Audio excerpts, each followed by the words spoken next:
नज़दीक आके बोलेंगे ऐसा ऐसा कर लेते हैं। चमन में इख्तिलात बू से बात बनती है। थोड़ा सा अजीब लगा, लेकिन बुरी तरह अजीब नहीं लगा। बोले यार ये क्या, मतलब अच्छा ठीक है टेस्ट है, अच्छा चलिए ठीक है पढ़ लेते हैं। राशि 75 ईयर्स के सेलिब्रेशन में आज है हमारे साथ में जावेद जाफरी, जिनका हम करने वाले हैं स्वागतम, वड़कम, वेलकम। वेलकम सर, कैसे हैं आप? Thank you thank you thank you. Sir मैं चाहूँगा कि आप ये डायलॉग, आपका डायलॉग आपकी ऑडियंस को एक बार अपने शब्दों में बोल दें। ए दे योगी बे, इस साल के फ्रेंडशिप डे पर वणकम स्वागतम वेलकम। और आज ये गेट इनटू द ग्रूव कुछ गाना गाया था, मुझे याद नहीं है, बहुत पुराना है वो। हाँ या तो उस टाइप का कुछ था। Hey there, योगी बे, इस साल की फ्रेंडशिप डे पार्टी में आपका भी स्वागतम, वणकम, welcome and get into the Hey, you're late. Come on, जल्दी करो। गेम्स का आखिरी राउंड चल रहा है, the last leg. यहाँ हर जोड़ी मिलकर हैंड पेंटिंग कर रही है। जो जोड़ी सबसे पहले बनाएगी जीत उसी की होगी। सबसे पहले क्या जहन में आया जब मैंने बोला स्वागतम, वड़कम, वेलकम? यार ये शुरुआत मैंने बहुत पहले की थी, क्योंकि जब मैं होस्ट करता था, this is 90s, mid 90s में, तो ये जो पूरे चैनल बी पे मेरा एक शो हुआ करता था, तो उस वक्त आदाब, नमस्ते, सत श्री अकाल, स्वागतम, वणकम, वेलकम, किया आए, केम छो, तो सारी इंडिया को मैं उसमें समेटता था कि भाई सबको वेलकम। तो उसके बाद अब सब लोग करते हैं, you know, but that was the first. उससे पहले सब लोग नॉर्मली वही होता था, वेलकम, नमस्ते, बट दिस होल पूरे इंडिया को समेटना, वो I was the one who started. फिर फिल्म में भी मैंने इस्तेमाल कर दिया उसको, तो याद तो वही आता है। तो सर ये उन्होंने बताया था आपको कि आपका ये खुद का इनपुट था, ये इस तरीके से इंट्रोड्यूस करने का खुद को?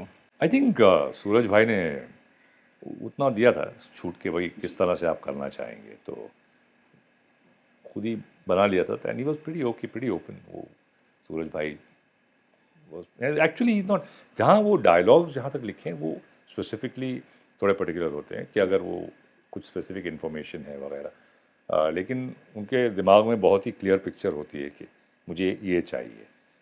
लेकिन यहाँ पे थोड़ा मुझे वो छूट दी थी कि जिस तरह से आप करना चाहेंगे आप। किस तरीके से आप ऑनबोर्ड आए इस फिल्म के लिए? अगर इस फिल्म की अगर बात की जाए, व्हाट वाज योर रिएक्शन जब आपको मालूम पड़ा कि मैं प्रेम की दीवानी में आपका एक कैरेक्टर है जिसमें आप होस्टिंग कर रहे हैं? उस वक्त मैं ये जो कहते हैं आप स्पेशल अपीयरेंस, गेस्ट अपीयरेंस, वो नहीं करता था। लेकिन क्योंकि राजश्री प्रोडक्शंस था और राजश्री प्रोडक्शन से मेरी काफ़ी यादें वाबस्ता हैं। मेरे फादर का बहुत अच्छा रिश्ता था राजश्री प्रोडक्शन से, कई फिल्में की उन्होंने। ताराचंद जी, एक्चुअली ये बहुत इंटरेस्टिंग है, ताराचंद जी जो एक बार मेरे घर आए और वो सफ़ेद धोती और वो सफ़ेद कुर्ता पहनते थे, तो पापा से बहुत एक पता नहीं एक प्रेम था, एक लगाव था। पापा से काफ़ी बड़े थे, तो पापा उनको बहुत रिस्पेक्ट करते थे। तो एक दिन घर पे बुलाया और मुझे कहा कि एक काम करो, तुम जो डांस करते हो ना वो इनको एक बार दिखाओ। मैं कुछ 18 साल का था, कॉलेज में था, तो मैंने कहा भाई क्या नहीं, बोला तुम दिखाओ ज़रा। तो मैं वो स्टेज पे जो अपना करता था कॉलेज में, वो थोड़ा कॉस्ट्यूम पहन के वो बैठे थे सोफे पे। अब उन्होंने बोला पापा को कि भाई मैं अंग्रेज़ी डांस वांस ज़्यादा मतलब मुझे समझ में नहीं आता है। फिर वो कुछ 4 मिनट 5 मिनट मैंने किया, तो बड़े मतलब अचंबा भी हुए कि भाई ऐसा तो मैंने देखा नहीं था। मैं समझा अंग्रेज़ी डांस कुछ और ऐसी होता है जो क्लबों में ऐसे करते हैं, बट ये जो तुमने किया ये तो इसमें काफ़ी कसरत की ज़रूरत है, एक बॉडी की फ्लेक्सिबिलिटी की ज़रूरत है। और बहुत दुआएं दी और फिर मुझे कहा बाद में कि मुझसे कहा कि मुझसे नहीं, पापा से कहा कि मैं कुछ बात करता हूँ। फिर फ़ोन आया कि फ़ोटो शूट करना है। उस वक्त राजश्री के जो वहाँ पे एक टॉप, राजश्री के नहीं थे, वो जेपी सिंगर साहब थे, वो फोटोग्राफर थे उस वक्त के, टॉप के फोटोग्राफर थे। तो फ़ोटो शूट बाकायदा मेरा करवाया गया राजश्री प्रोडक्शंस के लिए। मैं 18 साल का था, मैंने सोचा भी नहीं था फिल्मों में क्या है, बट फ़ोटो शूट कराया उन्होंने। उसके बाद क्या हुआ कुछ नहीं हुआ मुझे पता नहीं, लेकिन वो मुझे याद है। और इसीलिए मेरा एक नाता किसी तरह से जुड़ा हुआ था। जब मुझे ये आया तो मैंने कहा यार मैं वैसे नहीं करता हूँ, तो मैं झिझका नहीं, मैंने कहा राजश्री प्रोडक्शन से करें, बिल्कुल करेंगे। तो भी सूरज भाई से मुलाकात की और उन्होंने तो नो प्रॉब्लम। तो ना मैंने ये सोचा कि करना चाहिए नहीं करना चाहिए, ना मैंने सोचा कि पैसे नथिंग। मैंने कहा नहीं, ये क्योंकि पापा से भी एक रिश्ता था, फिर मेरे साथ जो हुआ था, तो ये मेरे दिल में बात थी। मैंने कहा नहीं, अगर किसी तरह से मैं हिस्सा बनता हूँ, जो भी है, छोटा है बड़ा है, डजेंट मैटर। ताल्लुकात बड़े पुराने थे आपके? हाँ, ताल्लुकात, बिल्कुल ताल्लुकात, मतलब वही दिल में एक इज्जत होती है, एक प्रेम होता है, उस भावना से आते हैं। तो कैसा आपका उनके साथ में अनुभव रहा, सूरज जी के साथ में अगर बात की जाए? वो बड़ी, मतलब क्या कहते हैं ना, इतने विनम्रता से बात करते हैं, वो बात करेंगे अच्छा कुछ करेंगे, उनको समझ में नहीं आएगा तो वो मत करिए, ऐसा मत करिए, वैसा कर लीजिए। इतनी मतलब सॉफ्टली बात करते हो, और इतना मतलब, लेकिन उनके दिमाग में पूरा सीन कैसे करना है, एक्टिंग कैसे होनी चाहिए, वो भी जब ऋतिक को बता रहे थे या करीना को, तो वो पूरा उनके करके कि ऐसे ऐसे ऐसे यहाँ देखो, यहाँ पे मुस्कुराना, यहाँ ये मत करना, बहुत डिटेलिंग में जो आदमी जो लिखता है तो उसका एक खाका खींचा हुआ होता है कि मुझे ये एक्टर ऐसा करेगा, ये ऐसे देखेगा, ये ऐसे बोलेगा। तो बहुत कम लोग इतने डिटेल में अपनी स्क्रिप्ट के अंदर डूबते हैं, और ये मैंने देखा सूरज भाई में, तो मुझे बड़ा अच्छा लगा।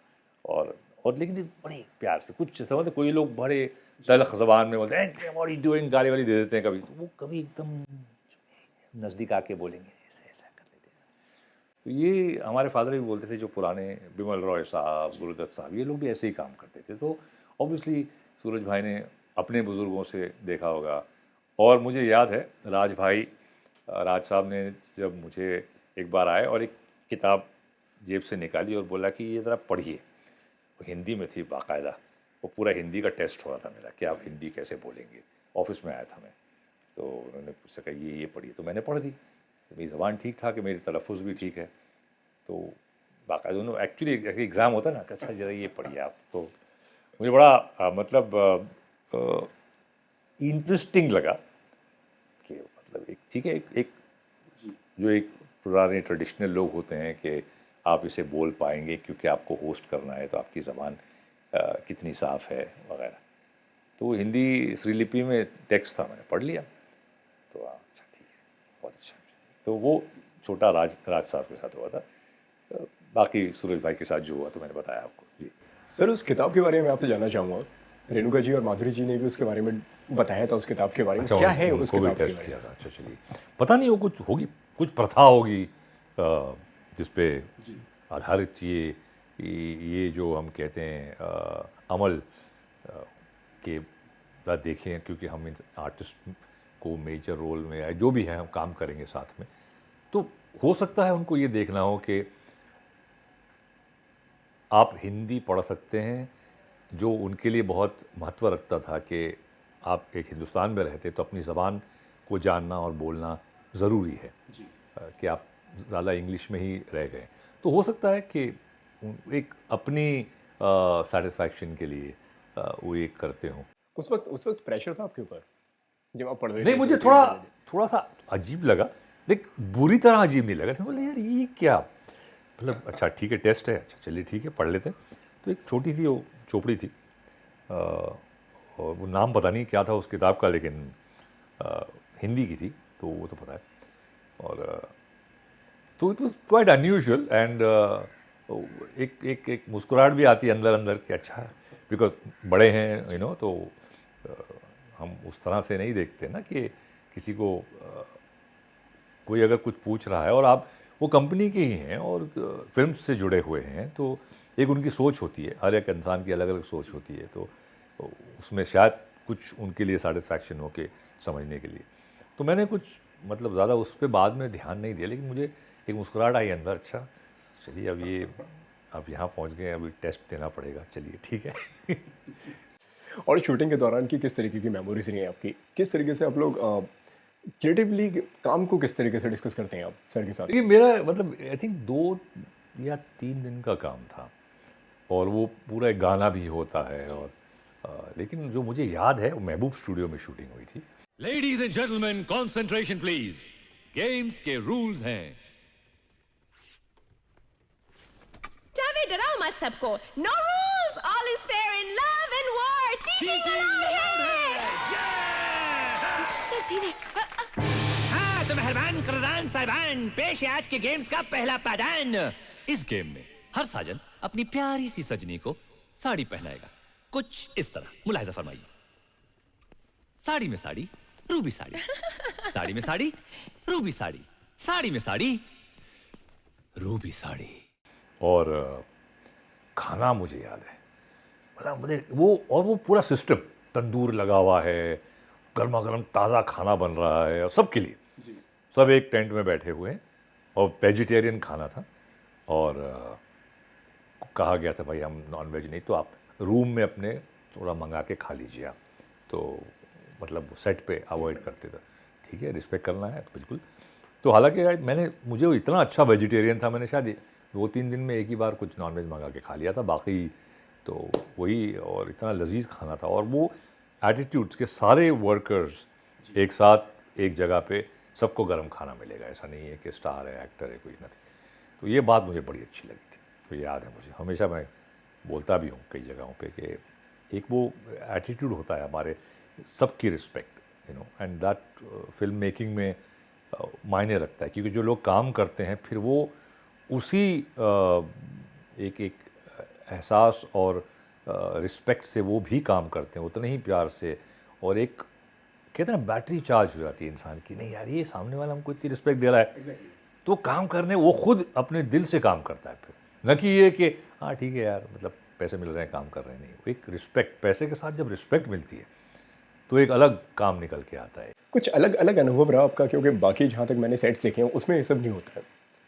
कुछ जगहों में है, एडवर्टाइजिंग में नॉर्मली होता है कि सबका एक खाना होता है, लेकिन यहाँ पे अभी आजकल थोड़ा शुरू हुआ है, कई लोगों ने शुरुआत की है, लेकिन पहले वही होता था कि उनका वर्कर्स का एक टिफ़िन अलग आता है, वो 80 रुपये का टिफ़िन है, और जो बाकी हेड ऑफ़ डिपार्टमेंट्स हैं उनका 120 रुपये का टिफ़िन है, तो वो एक 20 रुपये या 40 रुपये के लिए वो थोड़ा ऐसा हो जाता था। फिर मैंने कभी एक बार कहा किसी से और प्रोडक्शन में, आप लोग क्यों सब, नहीं वो लोग नहीं खाते हैं, मतलब आप दोगे तो खाएंगे ना, आप दोगे नहीं तो मतलब क्या कर खाएंगे। तो आई थिंक, लेकिन ये जो बहुत प्यारा अनुभव रहा, और वो जबकि आई थिंक 2002-03 की बात है, और पापा से तो सुना ही था कि जिस तरह के लोग हैं, किस तरह से सारे लोग, एक विनम्रता और एक वैल्यू सिस्टम है जो वो अपने घर में अपने बच्चों से, अपने बुज़ुर्गों से जिस तरह का व्यवहार होता है और एक सोच होती है, वही सोच उनकी फिल्मों में आती है, और यही राजश्री ने मेंटेन किया। और मतलब मुझे इमेंस रिस्पेक्ट है मुझे इस चीज़ की कि आप 1950 से ले लें और आप फिल्में उठा लें, जो वैल्यू सिस्टम है वो एंड तक चेंज नहीं हो, कि नहीं बुज़ुर्ग, रिस्पेक्ट, प्यार, मोहब्बत, एक कौन सी लाइन नहीं क्रॉस करनी चाहिए, हमारी एक सभ्यता है, हमारे कुछ आदर्श हैं, कुछ उसूल हैं, ये जो चीज़ें होती हैं ये कहीं ना कहीं हम आजकल भूल जाते हैं और इन पे ज़्यादा ज़ोर नहीं दिया जाता। और आई थिंक फिल्म एक ऐसा माध्यम है जिससे, सबसे बड़ा माध्यम मेरे हिसाब से, क्योंकि जो सीख मिलती है उसके ज़रिए, अच्छा या बुरा, और फिल्म का जो इन्फ्लुएंस है बहुत बड़ा है, ख़ास तौर से हिंदुस्तान पे, जहाँ लोग ज़्यादा पढ़े लिखे नहीं होते लेकिन वो फिल्म को देखते हैं, फिल्म से पढ़ते हैं, फिल्म से सीखते हैं, तो एक जिम्मेदारी बन जाती है। तो ये जिम्मेदारी राजश्री प्रोडक्शंस ने ली कि नहीं, ये कहीं ना कहीं हम ये चीज़ें अंडरलाइन अपनी फिल्मों में एंटरटेनमेंट के ज़रिए, लेकिन कहीं वो एक उनको टच करिए आप। बतौर एक्टर कभी आपके ऊपर इस तरीके का प्रेशर आया, जिस तरीके से आपने बताया कि लोग फिल्मों से सीखते हैं, उससे देखते हैं कि मैं कुछ एक ऐसा किरदार कर दूं या कोई ऐसा किरदार निभा दूं जिससे मैं कुछ किसी को सिखा दूं, कभी कोई आपके ऊपर ऐसा प्रेशर रहा? नहीं भाई, एज एन एक्टर आप पे क्यों प्रेशर आएगा, आप वो तो राइटर हैं, डायरेक्टर हैं, जो फिल्म बनाते हैं, उन पे प्रेशर होता है कि हम अपनी फिल्म के ज़रिए क्या कह रहे हैं, और फिल्म की एक जिम्मेदारी होती है जो मेरे फादर ने मुझे समझाई, और मेरे ख्याल से राजश्री प्रोडक्शन में भी यही सोच है। मेरे फादर ने जो सीखा, बिमल रॉय साहब, गुरुदत्त साहब, के आसिफ साहब, महबूब खान साहब, ये सारे जो थे, इनसे बहुत कुछ। और मेरे फादर 9-10 साल के थे जब लाइन में आए, तो उनके पिता समान यही लोग थे, पिता उनके गुजर गए थे बहुत छोटी उम्र में। तो ये जो अब्जॉर्व करके हम तक पास किया कि देखो फिल्म एक बहुत बड़ा माध्यम है जिसकी एक जिम्मेदारी है। तो अगर आप देखें कि कहीं आग लगी हुई है तो फिल्म की जिम्मेदारी ये होती है कि आप बुझाएं आग, उसको, उस आग को कैसे बुझाएं अपनी फिल्म के ज़रिए। तो ये जिम्मेदारी होती है, तो ये बहुत बड़ी जिम्मेदारी होती है। तो ये आई थिंक इस जिम्मेदारी को बखूबी निभाया राजश्री प्रोडक्शन ने, अब तक निभा रहे हैं, एंड सो और क्या कहूँ। सर इंडस्ट्री की अगर बात की जाए तो किस तरीके के बदलाव आप देखते हैं इंडस्ट्री में? बिजनेसमैन आ गए हैं ज़्यादा, तो उसमें कभी कभी क्या होता है कि जो क्रिएटिविटी होती है वो सिर्फ बिजनेस से तोली जाती है, वो सिर्फ नंबर्स में तोली जाती है, कितने पैसे, तो वो कभी कभी हानिकारक हो जाती हैं कि अच्छा ये बिक रहा है, अरे बट ये बिक रहा है लेकिन ये चीज़ तो आग, अगर आग लगी है तो आग तो भड़का रहे हैं, नहीं बड़ी बिक रहा है, इससे प्रॉफिट होगा। तो ये एक मॉरल कंपस जो अपने अंदर होना चाहिए ना, वो पहले एक हद तक था। मनमोहन देसाई साहब, आप उनकी फिल्में देखें, वो कभी भी लोगों को जोड़ने की बातें की उन्होंने। अमर अकबर एंथनी, ये हिंदू, कोई मुस्लिम, कोई सिख, कोई क्रिश्चियन, ये सारे लोगों को एक जो कहते हैं ना हिंदुस्तान को साथ लेके चले और सबको रिप्रेजेंट किया कि और एक दूसरे के साथ कैसे लोग रहते हैं और हिंदुस्तान ऐसे ही बनता है। तो ये बहुत प्यारी बात थी, वो एंटरटेनमेंट मसाला फिल्म थी, लेकिन ये उनका आई थिंक हर फिल्म में यही मैसेज था कि भाई साथ चलो, और ये मुल्क जो है बड़ा ही महान मुल्क है और ये सारे लोगों से मिलकर एक बना है मुल्क। किसी ने अच्छा शेर कहा है कि चमन में इख्तिलात बू से बात बनती है। इख्तिलात मतलब अलग अलग किस्म के रंगों और खुशबुओं से। चमन में इख्तिलात रंग बू से बात बनती है, तुम ही तुम हो तो क्या तुम हो, हम ही हम हैं तो क्या हम हैं। तो ये जो प्रिंसिपल था आई थिंक ये मनमोहन देसाई साहब लेके चले। और फिर आप देखेंगे कि हर राजश्री की फिल्म में भी आप देखेंगे कैरेक्टर्स और हिंदुस्तानियत जो होती है, तो ये है कुछ लोग लेके चल रहे। राजू हिरानी कोशिश करते हैं हमेशा कुछ बात बोलने की अपनी फिल्मों के ज़रिए लोगों को जोड़ने। हाँ, कुछ लोग हैं जो ऐसी बातें करते हैं। या सर आपकी जर्नी की अगर बात की जाए तो काफ़ी बेहद रोचक आपकी जर्नी रही है। काफ़ी शुरू से आपने ज़ीरो से स्टार्ट किया है और आज यहाँ तक आप किस तरीके से देखते हैं इस जर्नी को आप? जैसी जर्नी वैसी भरनी। जर्नी बहुत परमात्मा का करम रहा है। मतलब कितने आज 37 साल होने आए हैं, 37 मे बी एट 37 38 36 7 हाँ 38 होने आए। तो अब इतने साल तक रहना, काम है, लोगों का प्यार है, अच्छा काम भी मिल जाता है, एक सरल सी ज़िंदगी जी पाया। और मेन वही है कि अपने काम की एक पहचान, एक लोगों में एक उस काम के लिए प्रेम, इज़्ज़त, वो बहुत बड़ी चीज़ होती है। इंडस्ट्री में भी जो भी एक थोड़ी एक इज़्ज़त कमाई है लोगों में, रिस्पेक्ट, तो मुझे पता भी नहीं था, मैंने सोचा भी नहीं था मैं फिल्म इंडस्ट्री में आऊँगा। मुझे बिल्कुल, मेरे फादर भी वो बाय कहते हैं ना लक बाय चांस, वो मतलब प्योरली फॉर सर्वाइवल के हालात ऐसे थे कि अब कुछ तो करना है और फिल्म आ गई तो काफ़ी पैसे कितने मिलेंगे। तो उस वक्त पैसे इंपॉर्टेंट थे कि जब इंसान के पास कुछ नहीं होता है तो आदमी बोलता है कि पैसे कितने मिलेंगे, तो इतने मिले तो फिल्मों में आ गए। हम जब आए, हमारे फादर ने हमको जो भी एजुकेशन बेस्ट ऑफ, उन्होंने कहा भाई पढ़ाओ, तुमको जो करना है करो। उस वक्त मुझे भी फिल्म ने बुलाया, मैं गया नहीं, मैं अपने काम में लगा, मुझे पता नहीं था मैं क्या करने वाला हूँ। मेरा कोई एक अल्टीमेट एम या लक्ष्य नहीं था कि मुझे ये बनना है, पता नहीं, मैं एक ऐसा कंफ्यूज था कि क्या करना है अब। और फिल्म का ऑफ़र आ गया और फिर मैं चला गया, और फिर जहाँ ये दरिया लेता गया मैं उसके साथ बहता गया। मेरे बेटे के साथ भी आज वही हुआ कि हमने उसको अमेरिका में पढ़ाया, बाकी कराया, लेकिन फिल्म ने उसे बुला लिया, वो चला गया। तो वही है कि आप जर्नी में उतार चढ़ाव वो तो होते रहेंगे, और आप किस तरह से उन उतार चढ़ाव को रखते हैं, कि आप अपना बैलेंस रखते हैं, क्या बैलेंस खो देते हैं। कि कभी कभी किसी के पास जब कुछ नहीं होता है तो एक अलग रवैया होता है, और जब बहुत कुछ आ जाता है तो रवैया बदल जाता है, यू नो। तो आई थिंक वो जब बैलेंस रखना कि यू नो क्या है, वो भी बड़ा कुछ याद आ जाता है। शेर बहादुर शाह ज़फ़र का एक शेर था, ज़फ़र आदमी उसको न जानिएगा हो, कैसा ही साहिब फ़हम ज़का, जिसे ऐश में याद खुदा न रही, जिसे तैश में खौफ खुदा न रहा। तो ये जो होता है कि आप जब यहाँ हैं और आप यहाँ हैं, आप बदल कैसे सकते हैं। और अगर आप बदलते हैं तो लोग बोलते हैं ना पैसा आ गया तो बदल गया, नहीं, पैसा आया वो बदला नहीं, जब पैसा आया तो उसकी असलियत बाहर आई, ये वो था हमेशा।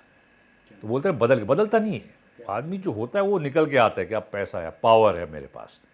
तो कोई भी फील्ड में लीजिए आप, बिजनेस में, पॉलिटिक्स में, जब पावर या पैसा आता है तो इंसान जो है उसकी असलियत बाहर आती है।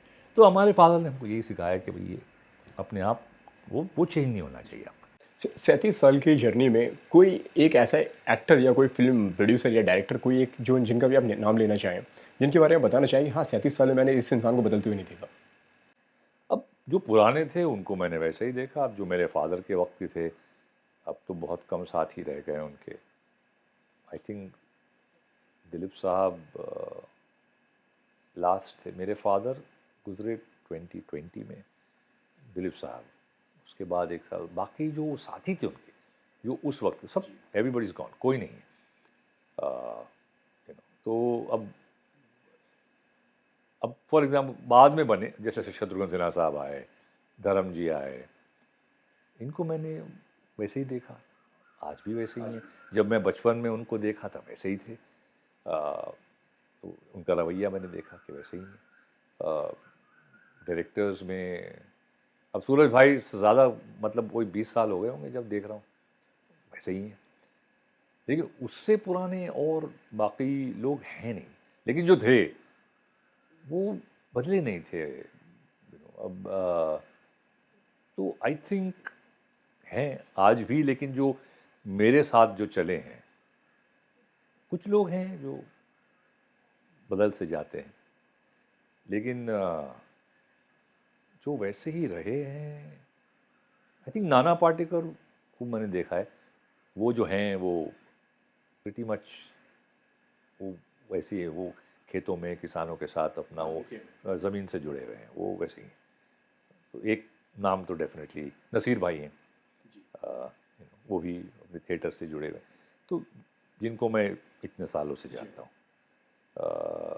हाँ, तो ये कुछ नाम आए तो मैंने कहा। सर मैं आपके साथ में करने वाला हूँ फोटो बूथ सेगमेंट। फोटो भूत? या फोटो भूत? Photo booth. भूत कौन सा भूत है? फोटो में भूत या भूत का फोटो? मैं आपको ले जाने वाला हूँ 2003 में, और आपको बताना है उस फोटोज़ की मेमोरीज। ओके जी चलिए। ओके, तो Hey there, योगी बे, इस साल की फ्रेंडशिप डे पार्टी में आपका भी स्वागतम, welcome welcome and get into the Hey, you're late. Come on, जल्दी करो। गेम्स का आखिरी राउंड चल रहा है, द लास्ट लेग। यहाँ हर जोड़ी मिलकर हैंड पेंटिंग कर रही है। जो जोड़ी सबसे पहले बनाएगी जीत उसी की होगी। हाँ, ये तो वही है वो फ्रेंडशिप डे वाला।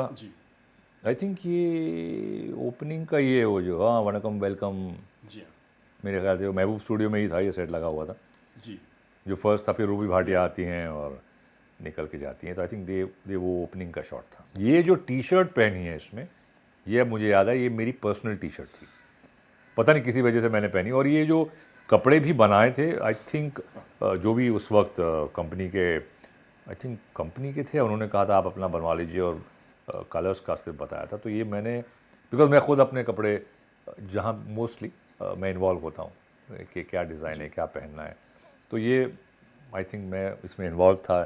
ये कपड़े का सिलेक्शन, किस स्टाइल का जैकेट होना चाहिए, और ये टी शर्ट तो मैंने खुद की थी। हाँ, ये और अब प्रेम क्वेश्चन टाइम, थोड़ा पर्सनल है बट व्हाट द हेल। हाँ, ये उनकी हैं। हे देयर माय मैन, यानी कि उनकी धर्म पत्नी। वो that's a heavy one man. अर्थात जाने बाहर हैं, दिल का करार हैं, गुले गुलजार हैं, एक्सक्लूसिव प्यार है, बट उनकी। ये अभिषेक के साथ में था। इसी में ऋतिक के साथ जो किया था वो, ये 2 बार होता है फिल्म में।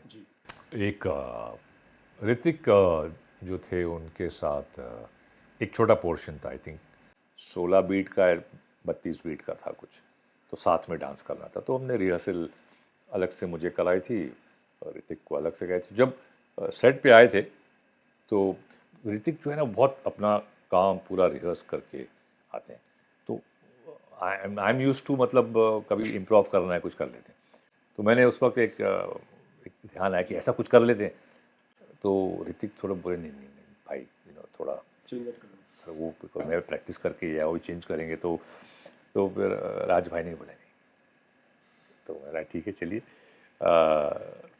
बट हाँ, ये मुझे याद है कि और मज़ा आया था ऋतिक के साथ। वो एक अच्छा छोटा सा पोर्शन था डांस का, मज़े का था।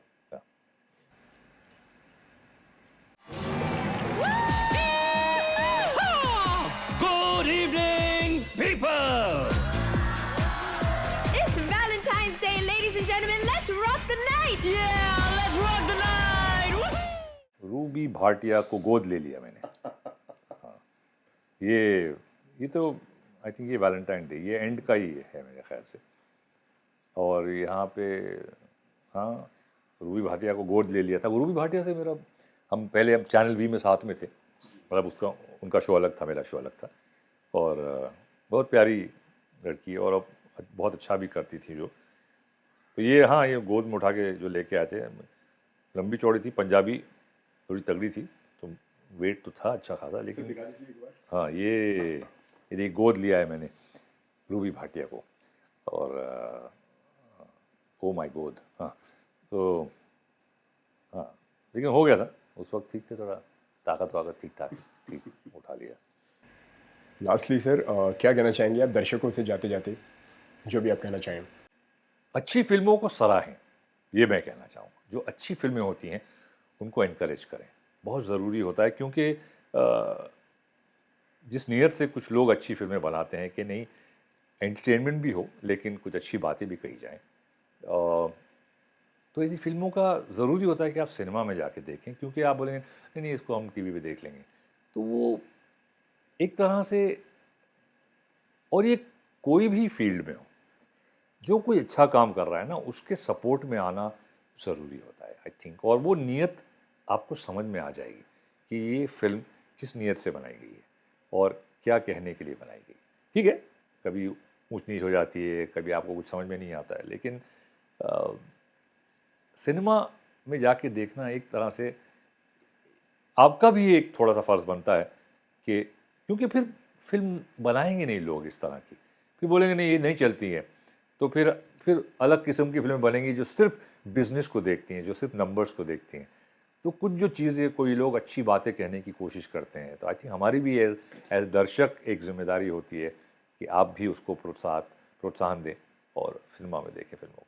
मुझे बेहद खुशी हो रही है जान के कि जैसे हिंदुस्तान भारत की आज़ादी को 75 साल हो गए हैं, वैसे ही राजश्री फिल्म के स्थापित होने के बाद आज 75 साल गुजर चुके हैं।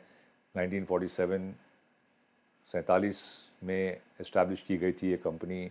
आई थिंक 62 में पहली फिल्म, 52 में पहली फिल्म रिलीज़ हुई थी आरती। और इतनी फिल्में बनाई हैं हमने बचपन से, जो गीत गाता चल, सुनैना, शिक्षा, और वो रामेश्वरी वाली थी दुल्हन, वही जो पिया मन भाए, शारदा, मुझे तो इतने दोस्ती, इतने फिल्मों के नाम, एजेंट विनोद भी बनाई थी, इतनी फिल्मों के नाम आ रहे हैं। बहुत बहुत शुभकामनाएं और प्रेम कि आपने ऐसी फिल्में बनाई जो हमारी हिंदुस्तानियत, हमारी भारतीयता को उजागर करती हैं। वो वैल्यूज़, वो आदर्श उन फिल्मों में इंक्लूड करती हैं, जो बहुत ज़रूरी होता है हमारी एक जनरेशन का जब ये बढ़ती होती हैं, कभी कभी भूल जाते हैं। और सिनेमा के ज़रिए आपने इन चीज़ों को लोगों तक पहुंचाया, बहुत बड़ा कार्य ये आपने किया है। और मेरी दिल से आपके लिए दुआएं, और आपकी कंपनी खूब आगे बढ़े और 100 साल चले इंशाल्लाह।